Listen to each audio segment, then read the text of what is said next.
everybody, we are back. Tim has got a repair looking good. He has it ground down to what I would say looks like about 220 grit. 120. 120 grit. And so, catch you back up. Fiberglass, my original repair from 10 years ago, which didn't go well. Come to find out, in theory, most of it wasn't my fault because we ground all the way down to the base layer from 1966 and found some of the rough, gnarly fibers. What did you call it? Woven roving. It was never fully saturated when it was made. So that was the reason why I was cracking. And man, that's a nice repair. Good job. So at this point, we've feather edged it out, which is typical for most body repairs. And I'm just gonna pull this out of the way. I don't need it. And now we're gonna talk about gel coat, which is exciting for me because the whole reason to do this project was that I want to paint my boat. It's been a long time. It took us a long way to get to this point, but we're there. We're getting there. So, if you notice what I'm doing, okay, I had to count out how many ounces I had and count the drops. So it's a little warm in here. So if you read on the back of the label, it says how many drops per ounce of material by temperature. So since it's so warm in here, I'm going to put in 12 drops per ounce. If it was a little cooler, I could put in a little bit more, and that information is on the back of the label. But when you put it in, you're putting in a very small amount of MEKP to a lot of gel coat. So when you stir it, don't just stir it up, scrape the sides, scrape the bottom. The last thing you want to have is one area of the gel coat that gets rock hard and one area that it didn't. And that's where problems start to happen. So you want to properly catalyze and properly mix. So get this just about all mixed up. When you think you got it mixed up, it's chemistry, guys. mix it more. Chemistry. Because you're putting a clear liquid in the white, so you gotta make sure it's all full and mixed. See, in my head right now, it's just like, let's put it on. Can we put it on? Do we get to put it on yet? And Brian, I'll tell you, I'm OCD, okay? All right, I think we got us done. So the editor's gonna cut this part out.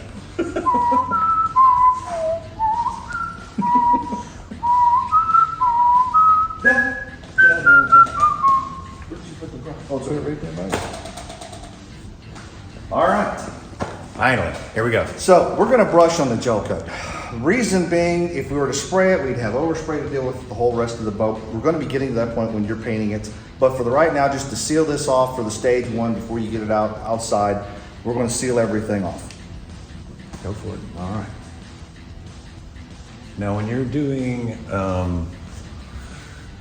so is this the color? This is the color. Okay. Now I could have matched it to the boat. I could have used neutral and then used some pigments, which we have in our coloring agent line, and added that to it to match up the color. You know, it's like matching up color for paint. You're going to start off with. Yep. You notice it's white. I could have actually color matched this up, but instead of going that far into it, because I know you're going to be painting it, I thought let's put some white onto it, show the techniques for it.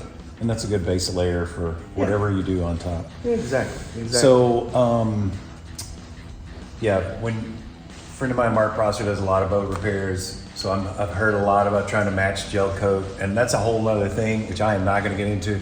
And when I told Tim, I was like, hey, can you bring some stuff that we need in order to show me what I need to do to this boat to take care of all the checking and the cracking? And he's like,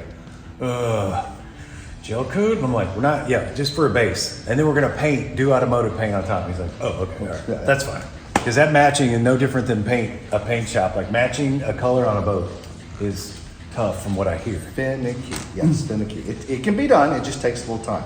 Okay, so you got a layer on. I got a layer on here. What we're gonna do is let this set up for a little bit, and then I'm gonna come back. If I were gonna finish this out, what I would do is say this was a white boat, I'd apply the gel coat in one direction, and then I'd apply it perpendicular for the next coat, and then the third coat, I'd go back that way again. So otherwise, these brush marks are gonna stay in there. Now I'm looking for a little bit more scientific. We didn't bring the tech Tim here. We didn't bring the tech guy to tell us a little bit. We need time. Tell me some time, Steve.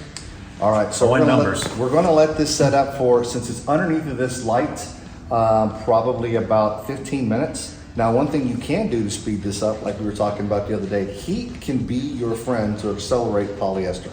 So if we were to take... gel coat is a polyester? Gel coat's a polyester. It's I'm gonna geek out again. It's an ISO NPG. It's an ISO neopentyl glycol resin. So it's a higher quality of a polyester. And for all intents How and could there be a purposes, higher quality polyester than what you're already using on everything it's like else? gasoline. There's multiple grades. So Good answer. we can cure this off with a little bit more heat, and then that's going to accelerate it where I can put my next coat. Because if I try to put it on right now, see, it's going to want to pull it that way. So what is So the idea is just to let it set up enough to where you can get a second layer to Exactly. sit, Let it tack sit up, on top. flash off a little bit, so we can put a heat gun on it. We can pull the light over here and set it up a little bit more. And then once that's set up, before this kicks off, then I can brush my next layers onto it. Then. So think of it like Let's sit this down. so you polyester can- paint. Let's sit this down so you can think for a minute. Okay. All right. So let's say, okay, we do the entire job. I take it over, I get it media blasted, soda blasted. We have a specialist who can do fiberglass Corvettes and can do boats. Okay. So he blasts it all off. We're gonna tell him to go through the gel coat and try to get down to the base fiberglass, Yes. correct? Yes. And then, ideally, we would mask it off because my water line's already done. I did that years ago. And we are going to shoot the gel coat out of a gun. Okay. Yeah, that can be done. That's probably a more smooth application Yes. for my base layer than to brush and roll the entire vehicle. You don't want to roll, because as you're rolling, you're going to cavitate the surface and it's going to whip air into it. You're going to have a bajillion pinholes all through your gel coat. So Okay, the good only to know. application you want to use is a brush or a sprayer. If you do a sprayer, it's like polyester primer versus urethane primer we were talking about yesterday. You want to get a good size fluid nozzle. So can I use the same gun that I'm basically using for polyester primer? Bigger.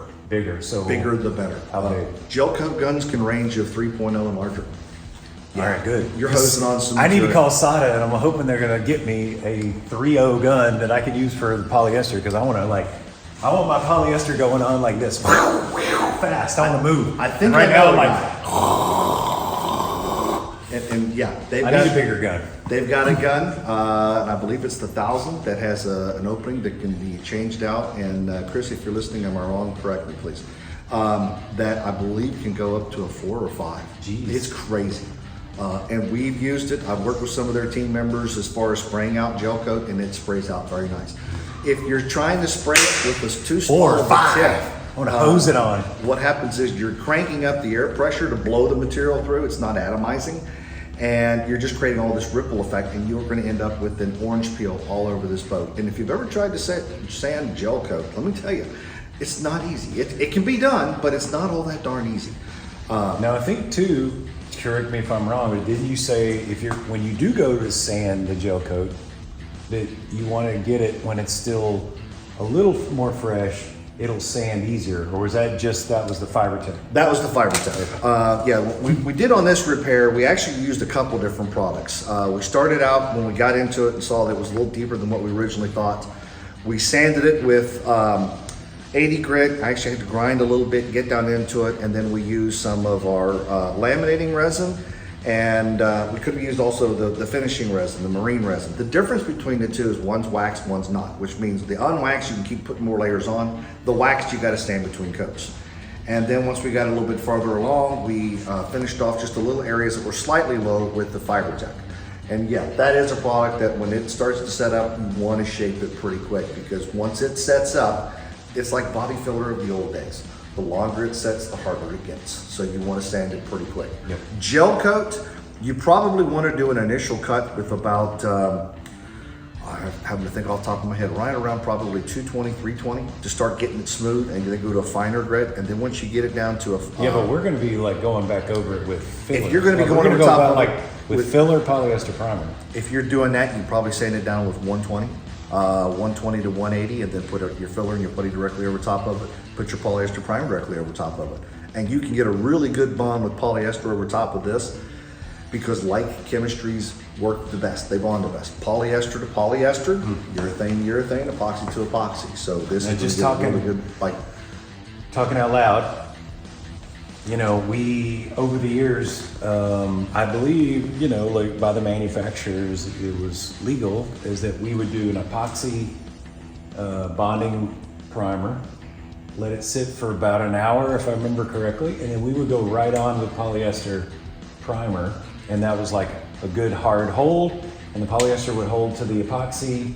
Now, is this something where you could go gel coat in order to seal it, and then go straight on, like let it flash, and then go right in with polyester primer?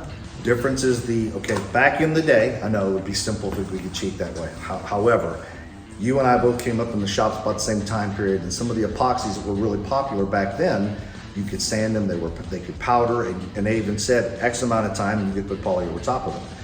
What's happened over the time is some of those products have went to a non-sanding versions, and they have a longer window to cure. So there's a chemical in the polyester. I try not to geek out. He's been getting after me for 2 days about this. Yes, we should geek out. Is because you just have to quickly geek out. I know. There's a chemical in the polyester and epoxy. It's called an amine. The amine will cause a reaction as far as the cure, and those amines may want to carry up into the polyester. So when I've had folks that have done an epoxy repair with a slow setting epoxy and then put a polyester over top of it, the slow setting epoxy is still releasing that amine. It migrates up into the film of the polyester, and it creates what we call an amine blush. Sometimes you can wash that off. Sometimes you can't. So that's why Evercoat generally recommends to not put our gel coats over top of an epoxy repair, because there's just so darn many of them. When you say you can use an epoxy material, there's quick setting epoxies, there's slow setting epoxies. And that's where it starts to get a little confusing about that. So if you did this and you were to put your polyester down, you're going to need to let this set up. Now what we're using is a non-waxed. So I'm going to have to put a little bit of polyvinyl alcohol mold release agent over top of this. What'll happen is it'll be like the resin. You remember I showed you can use a fingerprint and it'll leave a fingerprint, but when I tap it, it's hard. So it's opened up, ready for the next thing to go over top of it. So if we stop this right now, I could come back tomorrow and put another coat over top of it, because there's no waxy layer on the top to inhibit the adhesion for the next layer. I can just brush it right over top of it. And that's the benefit of using a laminating resin or a laminating gel coat. You can keep building and building and building. So once we get where we're happy, I'll brush my mold release over top of it. You can wash that off, you can sand it off, and then continue on with prepping the whole rest of the boat. But that's some freaky, like that just seems so weird to me. You take something called a mold release, put it on top of a, gel coat substrate before you go into a polyester. It sounds ridiculous, but it's good to know. And again, that's kind of one of those reasons we have them here. waxed versus unwaxed. So, all right, so I feel good about that. I think the next thing, just to explain, would be when I go on the top, we got our gel coat down. I'm just gonna use normal filler because we're not on the water line. We're not under the water line. I'm just gonna, from there on out, I'm just doing normal automotive procedure. Typical like Rage Optics filler, metal glaze, polyester primer, urethane primer, and then automotive urethane paint. And I'm, for not above the water line. You're not keeping it in the water all the time. Yeah, you're gonna be good with doing that. Yeah. And then how many coats of this for like my application for what I'm doing would you recommend? I'm gonna try to, like I said, spray it on. 2, 3 good heavy, good solid coats. If you were going to be finishing off in just gel coat, I would say you want to have at least 20 mils. And 20 mils roughly is about half the thickness of a dime, if you think of that.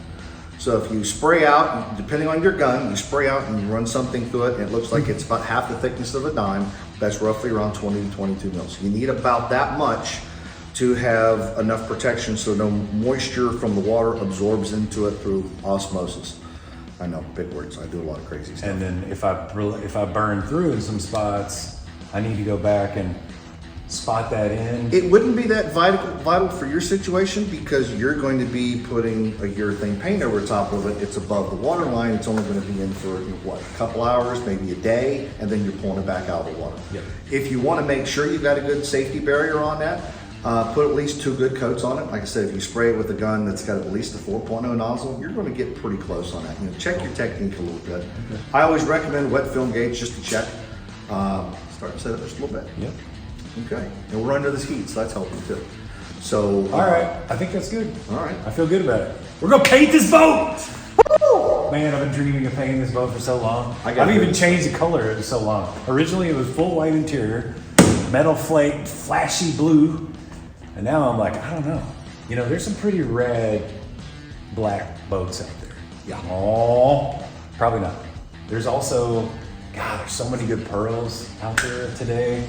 You know, White pearl with some stripes. gold.